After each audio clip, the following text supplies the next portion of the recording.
राधे राधे, हरे कृष्णा। आज के इस वीडियो में मैं आपको शरद पूर्णिमा व्रत के बारे में संपूर्ण जानकारी देने जा रही हूँ। देखिए, जैसे कि दीपावली पर हम माता लक्ष्मी का आशीर्वाद पाने के लिए उनकी पूजा करते हैं, ठीक उतना ही महत्व शरद पूर्णिमा का व्रत माना जाता है, क्योंकि शरद पूर्णिमा की रात्रि को माता लक्ष्मी स्वयं धरती पर विचरण करती हैं, वो धरती पर घूमती हैं। और ऐसा माना जाता है कि इसे कोजागरी व्रत इसीलिए कहते हैं कि माता लक्ष्मी घूमते हुए कहती हैं कि कौन जाग रहा है, और जो जाग रहा होता है उन पर माता लक्ष्मी की कृपा होती है, धन धान सुख समृद्धि की प्राप्ति होती है। तो इस दिन आप बहुत ही कुछ खास उपाय कर सकते हैं, जैसे कि घर के प्रवेश द्वार पर स्वास्तिक बनाना चाहिए। स्वास्तिक जो है माता लक्ष्मी का ही प्रतीक माना जाता है। माता लक्ष्मी के स्वागत के लिए या फिर बहुत ही शुभ चिन्ह है, जिन घरों में स्वास्तिक बना होता है उन घरों में माता लक्ष्मी का आगमन होता है।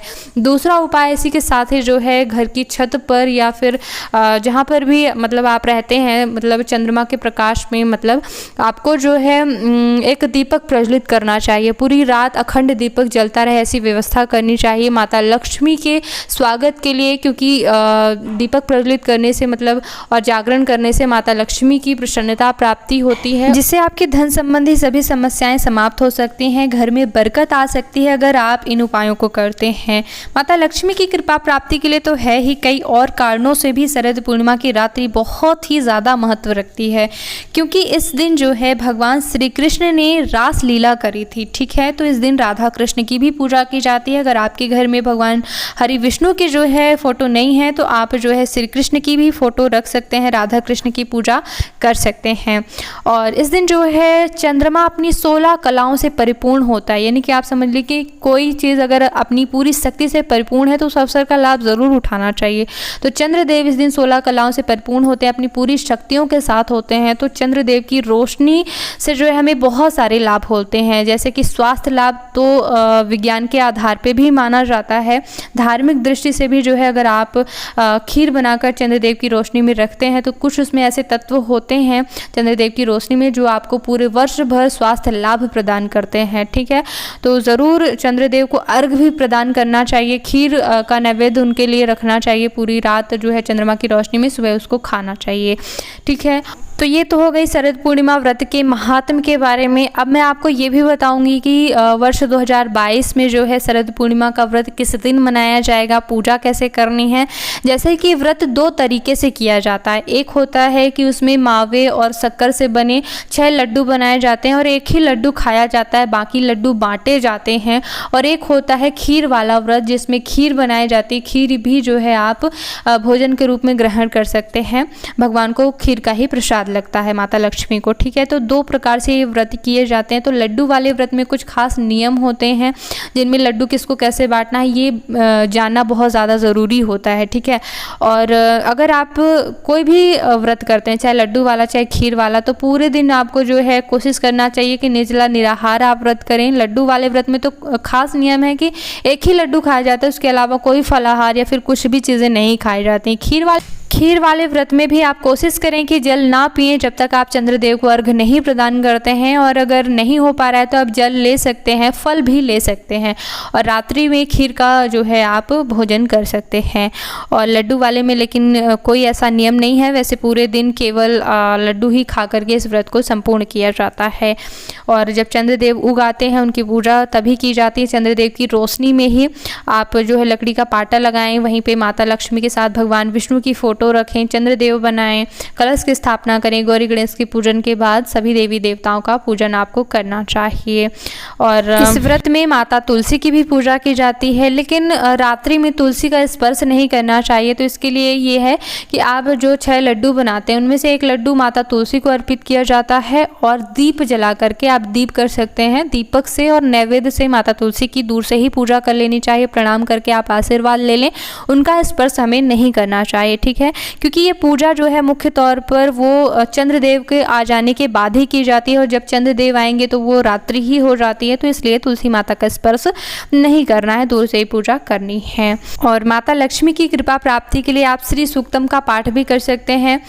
भाई जो है वो श्री सूक्तम का पाठ कर सकते हैं। महिलाओं के लिए तो कुछ विशेष ही नियम होते हैं। महिलाएं जो है वो माता लक्ष्मी के मंत्रों का जप कर सकती हैं, नाम जप कर सकती हैं। देखिए, जैसे कि इस व्रत का नाम ही है कोजागरी, यानी कि इस व्रत में जो है अगर आप जितना ज़्यादा से ज़्यादा जागरण कर सकें उतनी ज़्यादा माता लक्ष्मी की कृपा प्राप्ति आपको मिलती है। ठीक है, तो आप जो है अगर कमल गट्टे की माला नहीं भी है, क्योंकि कमल गट्टे की माला से माता लक्ष्मी के मंत्रों का जप करना चाहिए, तो नहीं अगर आपके पास कमल गट्टे की माला तो आप जो है हाथ से ही यूं ही जितना ज़्यादा कर सकें 1 घंटे 2 घंटे 10 मिनट 15 मिनट उतना ही आप जो है ओम महालक्ष्मी नमः, ओम महालक्ष्मी नमः लगातार मंत्र जप कर सकते हैं।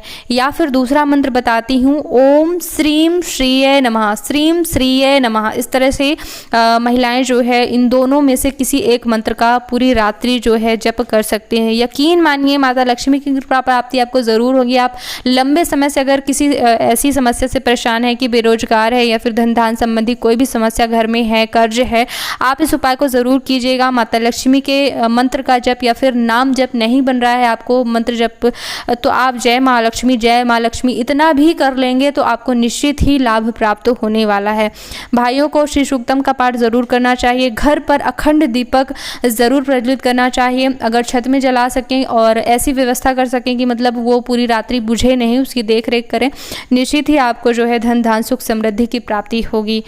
साथ ही साथ जिन लोगों की कुंडली में चंद्र कमज़ोर होता है या फिर किसी भी प्रकार का चंद्र दोष है, चंद्र ग्रह से आने वाली समस्याओं से मुक्ति पाने के लिए जो है आप यह शरद पूर्णिमा का व्रत कर सकते हैं। पूर्णिमा का व्रत करने से चंद्रदेव यानी चंद्र ग्रह मजबूत होता है। जैसे कि किसी का मन बहुत कमज़ोर होता है, बहुत ज़्यादा डिप्रेशन रहता है, मतलब थोड़ी थोड़ी बातों में चिंता करना, तो इस तरह से ये लक्षण है कि मन कमज़ोर है। तो मन का कारक होता है चंद्रमा। किसी के माँ से संबंध अच्छे नहीं हैं अपनी माँ से, तो आपको चंद्र ग्रह समझ लेना चाहिए कि आपका कमज़ोर है, तो आपको ये व्रत ज़रूर करना चाहिए। ठीक है, और ऐसा नहीं है कि केवल धन को ही लक्ष्मी कहा जाता है। चाहे आप संतान लक्ष्मी चाहते हो, ऐश्वर्य लक्ष्मी चाहते हो या फिर सौभाग्य लक्ष्मी चाहते हो, अष्ट लक्ष्मियाँ होती हैं वो आप प्राप्त कर सकते हैं। जैसे कि वैभव लक्ष्मी का व्रत होता है, उसमें जो है अष्ट लक्ष्मियों के चित्र बने होते हैं। तो मतलब हर प्रकार की लक्ष्मी आपको प्राप्त हो सकती है। जैसे कि किसी के यहाँ संतान की कमी है तो माता लक्ष्मी से आप मनोकामना करें, संतान प्राप्ति हो सकती है। किसी के यहाँ धन तो है, कोई राजनीति में आना चाहता तो यश प्राप्ति चाहता है कि उसका नाम बने, उसकी पहचान बने, तो भी वो माता लक्ष्मी की पूजा कर सकते हैं। कोई चाहती हैं महिलाएं कि उनकी सौभाग्य में वृद्धि हो, यानी कि पति का प्रेम मिले या फिर पति की आयु लंबी हो, ठीक है, तो उनको भी जो है मैं एक उपाय भी बता देती हूँ सौभाग्य लक्ष्मी प्राप्त करने के लिए। माता लक्ष्मी को इस दिन जो है सुहाग सामग्री ज़रूर अर्पित करनी चाहिए, चूड़ी, बिंदी, सिंदूर, आलता। ऐसा करने से आपको सौभाग्य लक्ष्मी प्राप्ति हो सकती है। ठीक है, तो मतलब अष्ट लक्ष्मी प्राप्त करने के लिए आप किसी भी मनोकामना से जो है शरद पूर्णिमा का यह व्रत कर सकते हैं। अब इस व्रत में लड्डू वाले व्रत का खास नियम होता है। उसमें ये भी एक कई क्षेत्रों में नियम होता है कि एक लड्डू जो है एक सखी को बांटा जाता है और वो सखी फिर उस बार से व्रत शुरू कर देती है। ऐसे ऐसे ये व्रत बढ़ता जाता है, उसी सखी को व्रत का लड्डू दिया जाता है जो अगले साल से व्रत करना चाहती है। ठीक है, तो ये किसी क्षेत्र में नियम होता है। बाकी 6 लड्डू बनाए जाते हैं मावे, मतलब 2.5 पाव मावा और 2.5 पाव शक्कर को मिला करके, और 6 लड्डू बनाए जाते हैं। फिर एक लड्डू जो है भगवान विष्णु जी को या फिर मंदिर में चढ़ाया जाता है, दूसरा लड्डू तुलसी जी में, तीसरा लड्डू गर्भवती स्त्री को दिया जाता है। ये सभी लड्डू भगवान को चढ़ा करके बांटने का नियम बता रही हूँ। चौथा लड्डू ग्वाल बाल को यानी किसी भी गरीब बच्चे को आप दे सकते हैं। 5वां लड्डू गाय को खिलाना चाहिए। 6वां लड्डू जो है स्वयं को खाना चाहिए। ठीक है, इनमें से जो आप तुलसी माता को चढ़ाते हैं या फिर मंदिर में चढ़ाते हैं, फिर विष्णु जी को, इनमें से आप किसी एक को परिवार में बांट सकते हैं। ठीक है, और या फिर जैसे कि 2 लड्डू मैंने बताए विष्णु जी को या फिर और तुलसी जी को, दोनों को चढ़ाया जाता है। तो इनमें से एक लड्डू आप सखी को दे सकते हैं और एक लड्डू जो है आप अपने परिवार में बांट सकते हैं। ठीक है, या फिर मंदिर में अगर चढ़ा रहे हैं तो ब्राह्मण को दान कर सकते हैं। इस तरह से इस व्रत का खास नियम होता है। वैसे लड्डू से संबंधित अलग अलग क्षेत्रों में बांटने के लिए अलग अलग नियम माने जाते हैं। जैसा जिसके क्षेत्र में होता हो आप वैसा कर सकते हैं, कोई दिक्कत की बात नहीं है। लेकिन हाँ, एक ही लड्डू खाया जाता है, ये सबके यहाँ सामान्य नियम है। और खीर भी कई लोग खाते हैं तो खीर वाला भी आप व्रत कर सकते हैं, इसमें कोई ऐसा लड्डू वाला नियम नहीं है। तो पूजा वगैरह करने के बाद आपको चंद्र देवता को अर्घ्य भी प्रदान किया जाता है। तो आप एक लोटे में जल ले लें और उसमें गंगा जल डालें, दूध डालें, चावल, फूल डालें, सुगंधित द्रव्य यानी कि चंदन और इत्र डालें। फिर चंद्रदेव को ओम चंद्रमसे नमः, ओम चंद्रमसे नमः बोलते हुए अर्घ्य भी ज़रूर देना चाहिए। जो अर्घ्य आप देते हैं वहाँ से किसी का पैर नहीं लगना चाहिए। ऐसा नहीं है कि मतलब वो लांघ कर जाएँ, तो ऐसे स्थान पर फिर पात्र में दें, पात्र में दे करके किसी थाली वाली में फिर आप फूल में डाल दें। ठीक है, तो मैंने इस व्रत से संबंधित कई वीडियो बनाए हुए हैं। मैंने शरद पूर्णिमा की व्रत कथा सुनाई है, जिस पे आप स्क्रीन पे पूजा देख सकते हैं और कथा सुनने का पुण्य प्राप्त कर सकते हैं। तो उस वीडियो को प्ले करके कथा सुन लीजिएगा। पूजा का अलग मैंने बनाया हुआ है, सामग्री का मैंने अलग बनाया हुआ है। तो एक बार चैनल पे ज़रूर आइएगा। कई व्रत के वीडियो देती रहती हूँ। करवा चौथ आने वाला है तो संपूर्ण विधि की जानकारी देती हूँ, ग्रंथों से जो भी पढ़ती हूँ वो जानकारी देती रहती हूँ। तो एक बार चैनल पे ज़रूर आइएगा। माता लक्ष्मी की कृपा आप सभी पर बनी रहे। इस वीडियो को देखने के लिए बहुत बहुत धन्यवाद। ओम नमः शिवाय।